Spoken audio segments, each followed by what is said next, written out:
Hello everyone, ನಾನು ನಾಗರತ್ನ. ಇವತ್ತು ಶುಕ್ರವಾರದ ಮಿನಿ ವ್ಲಾಗ್ ಇದು. ಸೊ ನಾನಿವತ್ತು ಬೆಳಗ್ಗೆನೇ ಬೇಗ ಎದ್ದು ಸ್ನಾನ ಎಲ್ಲ ಮಾಡಿಕೊಂಡು ಸ್ವಲ್ಪ ದೇವಸ್ಥಾನಕ್ಕೆ ಹೋಗಬೇಕು ಅಂತ ಹೋಗಿದ್ವಿ. ಸೊ ದೇವಸ್ಥಾನ ಅಂದರೆ ನಮ್ಮ ಹೊಸೂರಿನ ಮಧುರಮ್ಮ ತಾಯಿ ಟೆಂಪಲ್ಗೆ ಹೋಗಿದ್ವಿ ನಾವು.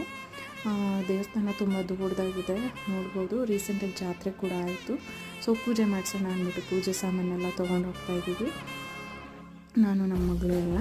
ಸೊ ಶುಕ್ರವಾರ ಸ್ಪೆಷಲ್ ಪೂಜೆ ಆಗಿರೋದ್ರಿಂದ ಇವತ್ತು ಬೆಣ್ಣೆ ಅಲಂಕಾರ ಮತ್ತು ಹೂವಿನ ಅಲಂಕಾರ ಎಲ್ಲ ತುಂಬ ಚೆನ್ನಾಗಿ ಮಾಡಿದರು ದೇವರಿಗೆ. ಹಾಗೆ ಈ ದೇವಸ್ಥಾನದಲ್ಲಿ ನಾವೇನಾದರೂ ಹರಕೆ ಏನಾದರೂ ಅಂದ್ಕೊಂಡ್ರೆ ಆಗುತ್ತಾ ಇಲ್ವಾ ಅನ್ನೋದನ್ನು ದೇವ್ರ ಮುಂದೆ ಪ್ರಶ್ನೆ ಇಟ್ಟಾಗ ತಾಯಿ ಹೂವಿನ ಪ್ರಸಾದದ ಮೂಲಕ ನಮಗೆ ಸೂಚನೆನ ಕೊಡ್ತಾರೆ. ಹಾಗೆ ಪೂಜೆ ಎಲ್ಲ ಮುಗಿಸ್ಕೊಂಡು ಹೊರಗಡೆ ಬಂದ್ವಿ. ಸೊ ದೇವರನ್ನ ವರ್ಷ ನಾವು ದೇವರನ್ನ ಮನೆಗೆ ತೊಗೊಂಬರ್ತೀವಿ.